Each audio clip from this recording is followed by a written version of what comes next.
coklat krem, abu-abu sehingga khasnya coklat, tapi hitam itu magic. Laki itu magic sebenarnya. Ini adalah magic. Nah, karena Allah sebutkan di Quran surat Al-A'raf ayat 26 itu laki-laki wah manusia itu yang gila akan penampilan fisik. Substansi materi itu manusia itu ada dua. Ada substansi materi, ada substansi imateri. Substansi materi ini yang disebutkan misalkan di Quran surat Al-A'raf ayat 26. Ya bagi Adam qad anzalna 'alaikum libasan sawatikum wa risha wa libasul taqwa dzalika. Nah, ini substansi materi dan substansi imateri. Substansi materinya itu terbatas kepada pakaiannya. Ya Allah itu ciptakan pakaian itu yang pertama untuk keindahan bagi kamu, silakan, nggak apa-apa. Kamu berindah-indah dalam pakaian, tapi diatur mana yang bagian untuk auratnya. Jangan sampai hijab kamu, kepala kamu ditiung, handap dirimu. Banyak sekarang yang dihijab tapi tetap zina. Maka bagaimana caranya sinkronkan antara substansi materi dan substansi imateri? Ini yang nanti jadi membelut jadi gimana? Contoh, ya pakaian itu menjadi satu sebagai sesuatu yang indah, yang kemudian diatur sama Allah. Gimana untuk wanita? Wanita semuanya jadi aurat kecuali kemudian wajah dan telapak tangannya. Berarti suku bagian untuk menghindari itu bagus kalau perempuan tuh pakai kaos kaki karena bisa menghindari penyakit perpecahan suku. Orang bener, bener. Kamu ini yang ini kan orang bener. Mohon maaf ya, kalau aku sih alhamdulillah ya kejaga. Ya salah satu karena sering pakai kaos kaki sengaja. Dan yang kedua ya wudhunya yang benar. Yang ketiga ada memang khusus alat yang membenahi kulit-kulit yang mati di kaki, perawatan. Nah, perawatan manusia itu lebih repot ngurusin yang materi dari ujung rambut sampai ujung kaki. Sampo, conditioner, hair vitamin, hair tonic, Natsur A, belum Elix 17.500 di Alfamart, belum lagi pakai Makarizo, Barbara, belum lagi pakai Sempurna, banyak buat kepala ada.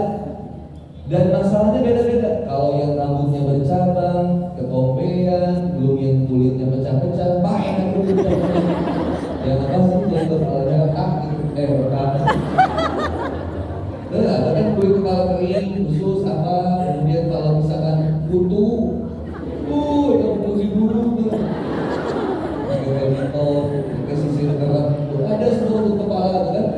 Belum lagi untuk kebenarnya, ada facial foamnya, ada scrubbingnya, belum lagi ada vitamin C-nya, serumnya, belum lagi kemudian apa day creamnya, night creamnya, belum lagi kemudian ada apa lagi masker, maskaranya, eyelinernya, blush on-nya, belum lagi kemudian pelembik bulu matanya, lipstiknya, lip glossnya, lip balmnya, belum lagi kemudian buntungnya, sikat giginya, ke hidung, memotong bulu hidung. Kan bukan bulu yang bisa ngajak. Belum lagi kemudian buat kupingnya, ada cotton buds-nya macam-macam, ada yang kecil, ada yang gede, ada yang pencongkelnya, ada yang dari besi, ada yang pakai alat macam-macam. Belum alat wah ini baru di sini. Belum mantahnya, ada rotornya, installnya, wah di materinya, ribet banget. Belum kulitnya, facial apa ada lagi kan buat mandi ya, ada scrubbing, yang lulu Shinzui 27.500 ya. Belum lagi body lotionnya, hand body-nya, belum lagi ke bawah lagi, wah repot. Belum ketiaknya, roll-on-nya, deodorannya, macam-macam deodorannya, ada yang semprotnya, ada yang roll-on-nya, ada yang bubuknya, BK. Kalau di dunia apa? Yang apa? Sarimo Haji. Oh, yang pakai apa? Gulao. Gulao kan khusus sunat. Terus belum lagi ke area intim, wah area intim banyak banget perawatannya. Laki mah mangerot, bintang darat, bintang Papua.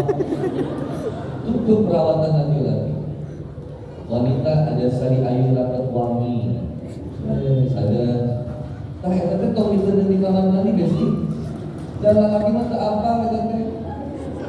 Dan ulah masuk lagi sampo. Pakai urang teh. Nah, juga tuh perusahaan ya. Dari pas keluar terus mama dari papa, kamu pakai apa itu? Itu tadi ada sari ayu. Itu mah rapat wangi untuk daerah yang perempuan. Bisa belajar. Dipakai di mulut boleh. Pantasan jadi galing sebenarnya gitu. Ini masalahnya banyak orang. Itu manusia suka direbutkan dengan yang namanya materi. Bakteri aja yang disibukkan. Belum lagi pakaiannya, diatur lagi pakaiannya. Ribet sama pakaiannya. Aturan pakaian wanita kita aurat seluruh tubuhnya kecuali telapak tangan dan juga wajahnya. Mau dihijab, mau pakai cadar, it's yours. Kalau mama misalkan ada keyakinannya, mazhab Syafi'i buat mama cadar, dia mau gitu, nggak apa-apa. Dan mau menjaga buat dirinya supaya nggak menunggak. Jadi kalau makan saya suka itu melihat semua makan, pakai cadar, sobu mama pakai cadar. Saya pikiran awal-awal tuh soalnya panasan itu mah ya rasanya. Sini kurang tuh. Ternyata dibentuk dari bawah, set, iya nyeruk, set, dikir, operasi yang rahasia. Jadi kaki kalian itu cicing, terlihat anggun, tapi mau tinggal di bibir. Itu oke saudara.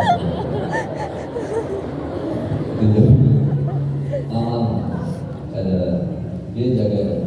Kita berhijab itu bukan sekedar brand, bukan sekedar fashionable, tapi hijab ini karena perintah dari halo assalamualaikum, perintah dari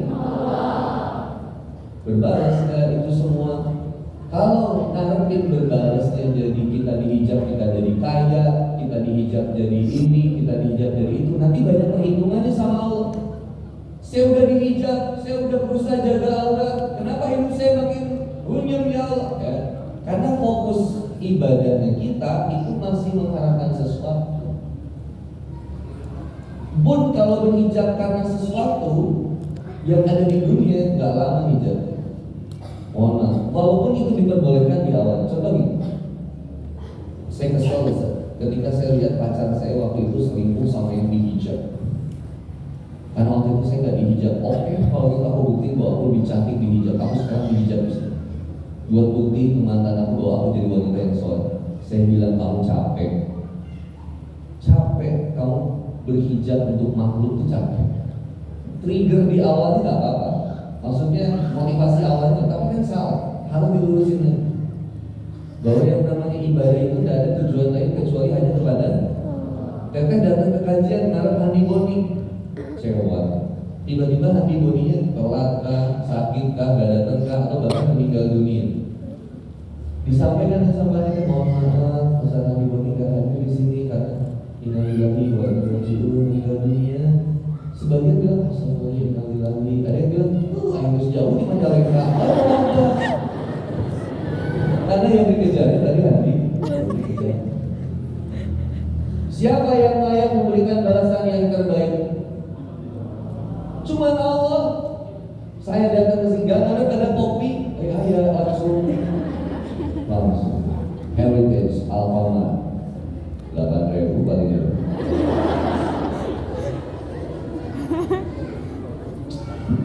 Saya nggak ada apa-apa, repot kalau nggak ada apa-apa, capek. Dan datang tadi jemput, pulang tadi antar. Pulangnya di bahanan itu urusan lain. Kuma panitia, walaupun biasanya kalau saya kesini kota lain, misalnya di Sudan, saya dikasih tahu Sudan sebagai oleh-oleh. Tapi ya bukan berarti di sini juga harus kayak gitu, nggak usah. Nggak ada juga miraku. Miraku tuh dikasih ya, miraku tuh dikasih. Nggak maksudnya kan kayak Dia lain apa? Dunia berdakwah. Ustaz karek ini ketika harga cocok, tuh suratnya. Ya Rasul kudunya kan. Ada istilah Nabi baru berangkat. Ya Rasulullah, dakwalah ke tempat kami di Yathrib. Siap kata baginda Nabi, harga cocok saya berangkat. Nabi berangkat gas, dalam keadaan ringan maupun berat, dalam keadaan lapang maupun sempit, gas. Siap, penuhi panggilan Allah. Bismillah. bikin strategi gimana supaya kemudian umat itu bisa tertarik dengan dakwah. Dikirim dai yang muda, Mus'ab bin Umair. Dia segmennya ini kalau preman didakwain sama Umar bin Khattab. Segmennya orang-orang yang bijak, yang udah sepuh deketin sama Abu Bakar As-Siddiq radhiyallahu anhu. Segmennya pengusaha ekonominya bagus deketin sama Abdurrahman bin Auf, Utsman bin Affan radhiyallahu anhu. Segmennya anak muda yang senantiasa jadi pengusaha dideketin sama Zubair bin Awam.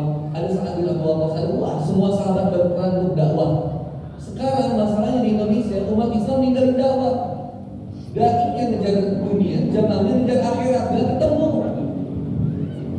Coba kalau dai yang ngejarnya akhirat, jamaahnya ngejar akhirat, sama-sama yang dari tujuannya ada Allah, masjid sama-sama dibesarkan dengan tujuannya karena Allah, sama-sama dimakmurkannya karena Allah, bukan karena golongan, kelompok, individu atau apapun. Saya yakin umat Islam makin bangkit, makin jaya, makin cerdas. Masalahnya umat Islam Indonesia ini udah kadang dia menjadi umat Islam turunan. Dia nggak paham tentang apa yang dia jalani. Kenapa saya Islam? Kenapa saya harus sholat? Kenapa saya harus nyembah Allah? Dia nggak tahu, dan pertanyaan itu pertanyaan yang sangat mereka nggak suka. Padahal itu pertanyaan dasar untuk menguatkan akidah kita.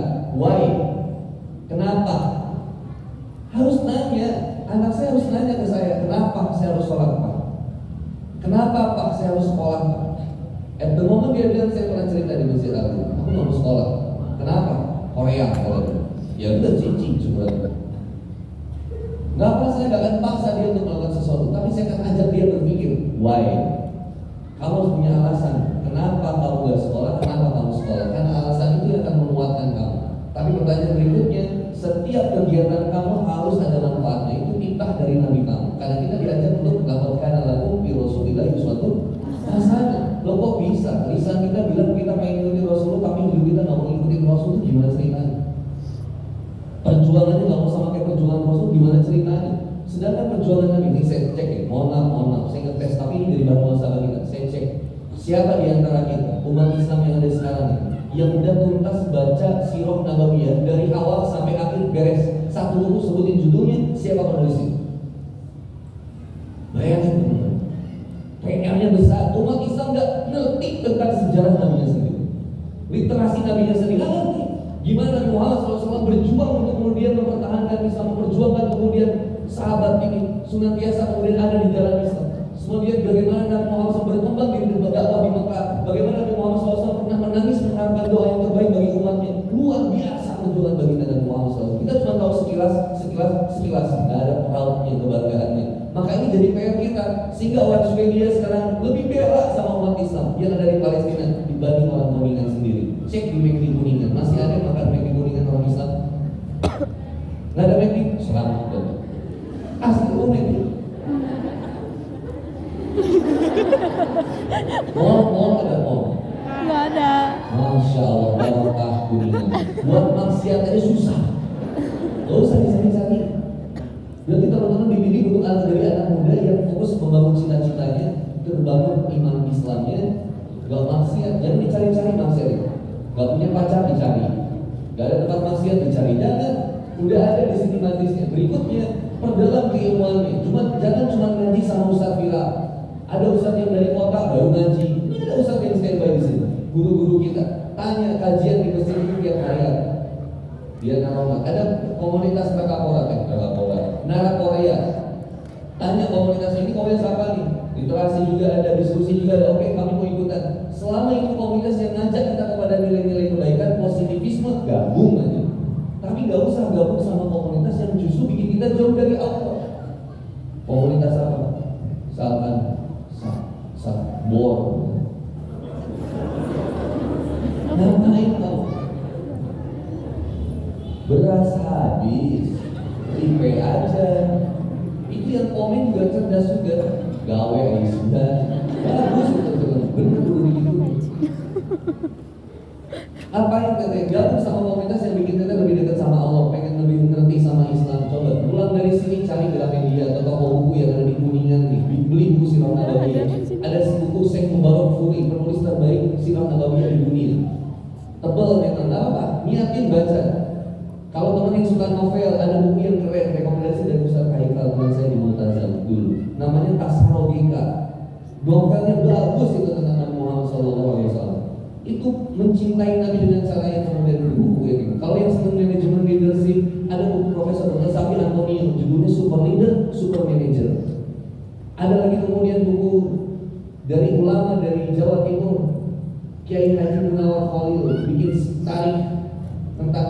Muhammad SAW 3 jilid, 3 buku, warna biru, warna coklat, warna hitam. Baca. Kalau nggak senang baca, ada filmnya yang udah kemudian merepresentasikan semuanya, Salah satunya ada film Umar bin Khattab. Lihat film Umar bin Khattab dari awal sampai beres. Baca. Asli brother. Halo, assalamualaikum. Iqra tuh, dalami, pahami sesuatu, sehingga kita nggak akan merasa masalah kita itu paling berat, kan? Ketika kita merasa masalah kita paling berat, terus kita ikut perjuangan Nabi, malu, asli, ya Allah, baru berat segini. Rumah tangga ekonomi biasa aja, nggak bisa berliburan kemana-mana, nggak bisa kemudian belanja A, B, C, D. Ketika istri bilang, Pak, kita tahun baruan kemana? Cicing dengan muasabah. Atau orang yang tetangga keluar negeri lagi, Pak, ada aku malah di sini aja. Ayo mana di dunia nih now, di sini kayak gituan tong jemuran, tinggal terulang. Tapi kalau mau sama-sama mengerti kepada Allah dan nikmati cara Allah, nanti kemudian kapan ada waktunya kita bisa nikmat entah dan beli ayat-ayat Allah dengan kemudian penglihatan yang indah di kota wisata dimanapun yang kita suka. Tapi gimana awalnya? Nggak usah jadi satu tuntutan paksa yang akhirnya membuat kita nggak bahagia dengan hari ini. Kamu masih punya aku, kamu masih punya kamu forever. Enggak. Memang itu bahasannya dari kita tuh buat duit. Tapi kan diajak buat bersyukur dulu gitu.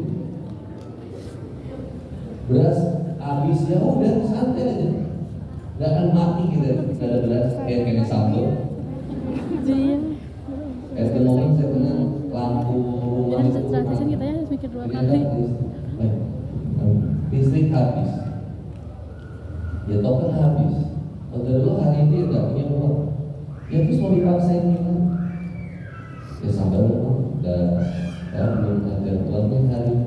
Aduh korek Pak, ya nunggu besok pagi macam apa? Jadi sesimpel itu aja gitu. Kalau saya jadi ribet, keluar HP iPhone 16 yang baru, teman-teman gue pengen beli budget cuma sampai budget Vivo bisa. Nah, ini umat Islam ya, kondisinya hari ini. Kenapa moralitasnya hancur? Pejabat penguasanya nggak jelas. Uang teman-teman dipakai kemewahan pejabat. Disuruh siapa? Milih wakil rakyat. Yang sehingga yang wakil rakyat itu sama sekali tidak mewakili apapun. Tapi yang sekarang saya lihat ya, ambil positifnya aja lah, mewakili sebenarnya. Mewakili makanan enak kita, mewakili rumah mewah kita. Rakyat diwakili kemewahan mobilnya sama pejabat kan jadi gitu. Husnuzonnya kita, ya, di antara husnuzon atau ketololan dalam bersujud. Apa? Pejabat ini udah gak ada malu, penguasa ini udah gak ada malu. Dulu umat muslim itu kalau berjabat yang ngerti Quran itu memerangi kemiskinan. Sekarang yang miskin diperangi. Orang miskin nyuri sesuatu itu salah, hukumannya 5 tahun. Nyuri batang pohon itu. Tapi yang nyuri 300 triliun 6 tahun.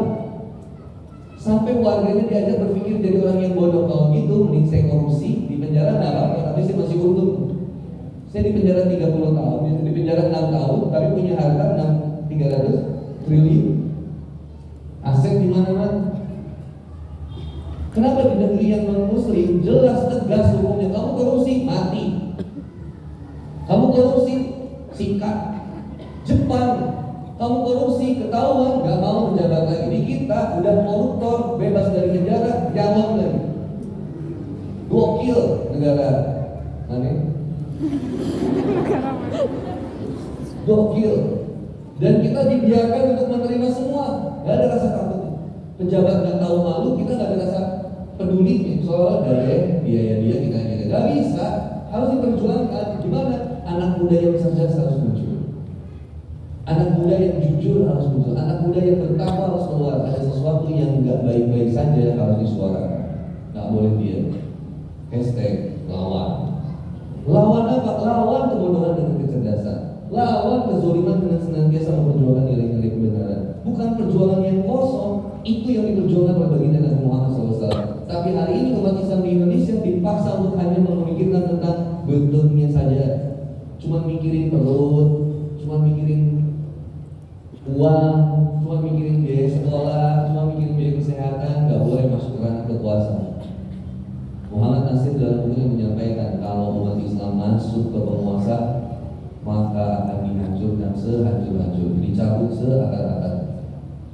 Kenapa? Karena umat Islam itu kalau memimpin jujur, tetapi sayang mayoritas umat Islam di Indonesia nggak ngerti tentang nilai-nilai Islam itu sendiri. Minimal sekarang gimana kalau kayak gitu dari diri kita aja. Perjuangin dari diri kita, 1 tambah 1 tambah 1 tambah 1 tambah banyak, sama-sama kita memperjuangkan nilai kebaikan. Senang nggak Kuningan jadi lebih baik? Atau teman-teman mengidolakan Kuningan seperti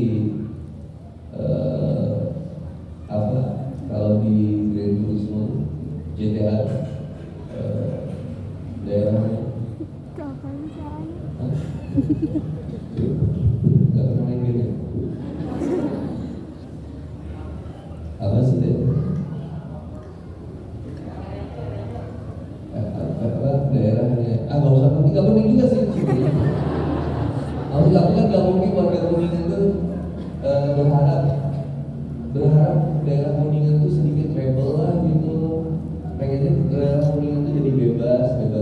Kalau bisa narkoba di mana-mana, ganja legal, perzinahan bebas. Nggak mungkin, saya kira nggak mungkin.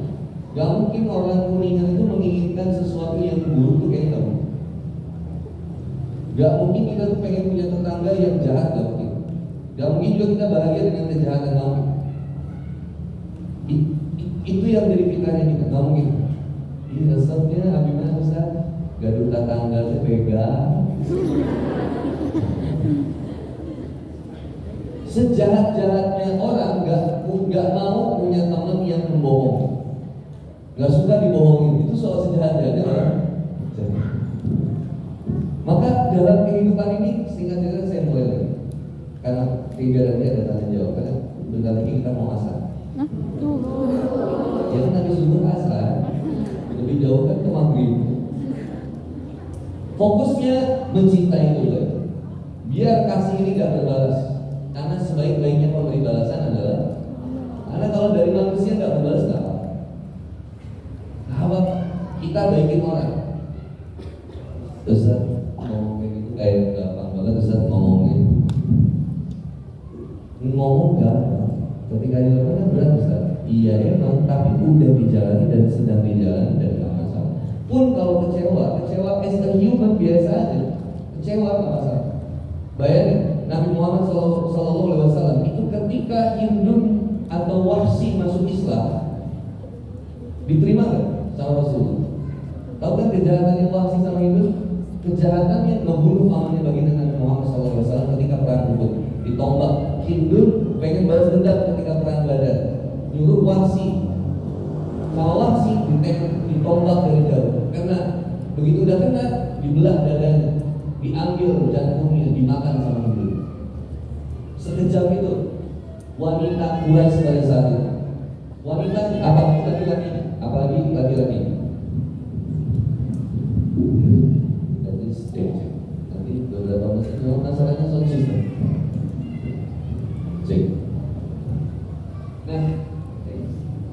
Cek. Nah, Oke. Jadi Wahsy ketika masuk Islam diterima nggak sama Rasulullah SAW? Diterima. Kira-kira kesel nggak? Nabi kesel nggak?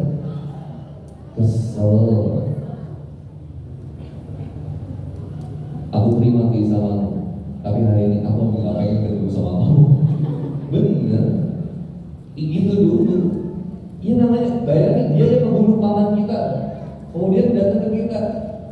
Ada orang yang udah pernah mengkhianati kita, datang sama kita terus bilang ini, sis, kemudian aku minta, aku pengen tobat. Kamu balas apa?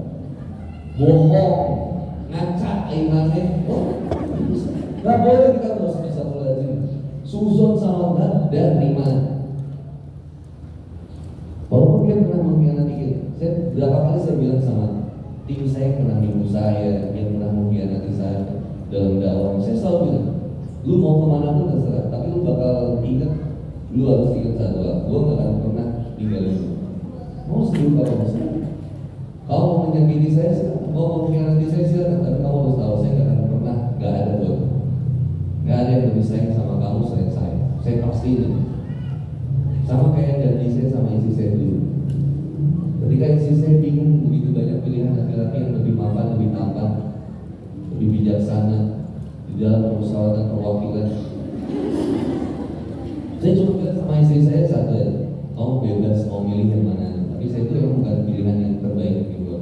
Tapi kamu harus ingat satu, sejauh apapun kamu pergi, sejauh mana kamu bertemu dengan orang-orang yang merasa dia itu sayang sama kamu, gak akan pernah kamu nemuin laki-laki yang lebih sayang sama kamu selain aku.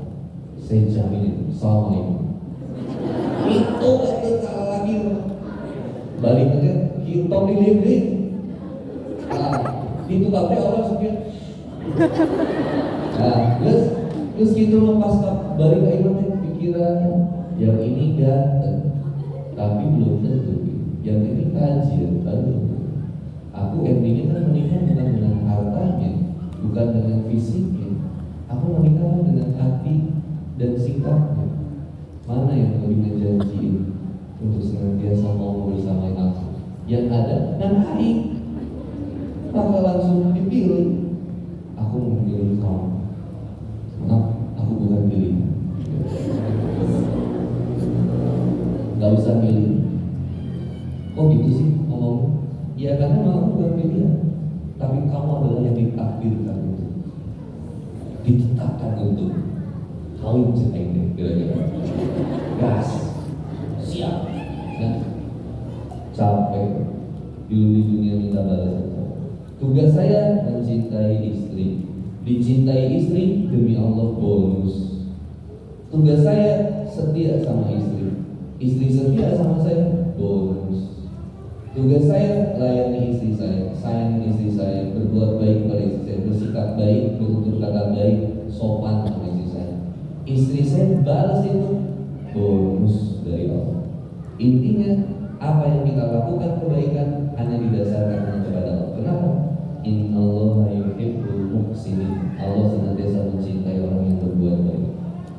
Innallaha yuhibbul mutawakkilin. Dan Allah senantiasa menyukai orang-orang yang bertawakal kepada. Terakhir, tadi sikap kita kepada makhluk silakan aplikasikan di dalam kehidupan kita. Antara kita dengan sahabat, antara kita dengan orang tua, antara kita dengan pasangan, antara seorang ibu dengan anaknya. Praktekin nilai itu, fokusnya mencintai. Deliver bahasa language of love-nya sama anak kamu, sama kakak kamu, sama adik kamu, sama pasangan kamu. Responnya kayak gimana? Dan respon buruk banyak istighfar. Respon baik banyak bersyukur. Capek kan Bu? Untuk suami kita berubah setelah kita udah sekian lama baik sama dia. Lihat kebaikan ibu rumah tangga ketika dia ngurusin rumah tangga dari pagi sampai malamnya. Ngepel, cuci rumah, kemudian nyuci genteng, pakaian, ngepel, ke pasar, masak, ngurus anak, nganterin anak ke sekolah, jemput anak ke sekolah, belum meeting PUMG, pertemuan orang tua murid dan keluarga, guru, belum kemudian ngurusin wah banyak suami jarang di rumah, yang ngurus COD-an suami kita lagi, terus kemudian belum lagi urusan tetangga, wah ribet banget, meledak tuh kalau nggak ikhlas karena Allah at the moment. Ketika suami bilang, kamu ngerti gak sih aku capek? Oh langsung ditarik nafas, langsung dimulai. Kamu ngerasa kamu yang capek? Kamu gak mikir aku yang bangun paling pagi. Aku yang bangun paling pagi, aku yang ngurusin segalanya, ngurusin ini. Ya. Akhirnya banyak muncul. Kita nanti kalau pengen nyewa sosmed aja. Nah. Cek. Nah.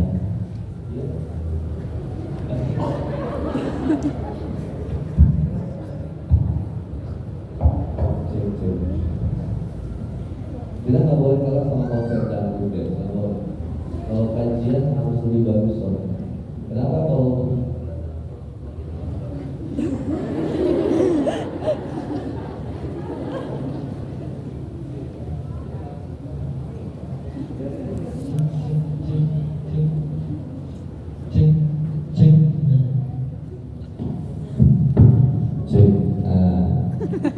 Ya harus diputer-puter. Ya, kan ganti. Jadi kalau kayak gini udah bagus struktur kayak gini, karena bentuknya nggak kubah. Kalau kubah kumpul di atas soalnya gulu.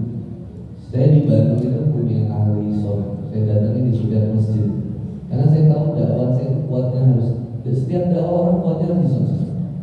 Karena itu deliver komunikasi yang nyampe ke jamaah. Maka saya punya sound system sendiri. Kalau dakwah bawa sound system sendiri. Kalau at the moment survei soundnya nggak bagus di masjid itu. Karena jamaah, misalkan jamaah turun nih sampai ke belakang, message-nya nggak sampai ke belakang, rugi banget datang jadi akhirnya. Karena nggak datang apa yang kemudian harus dipahami dan noise-nya jadi banyak, terganggu suara sound system, suaranya agak dengar. Dan berikutnya ya donasi sound system kadang kalau di beberapa daerah kayak di Jawa Tengah dan daerah, karena itu jargonnya. Makanya kenapa AAG itu rese banget masalah sound system. Katanya mau lihat sound system terbaik di masjid di Bandung, datang ke Darut Tauhid. Pakai Cooper. Kalau di sini karena di DT itu pakai buatan dari bapaknya Vidi Aldiano. Itu kualitas soundnya namanya VH di belakang itu setara dengan Cooper bunyinya, JBL, Cooper dan lain sebagainya.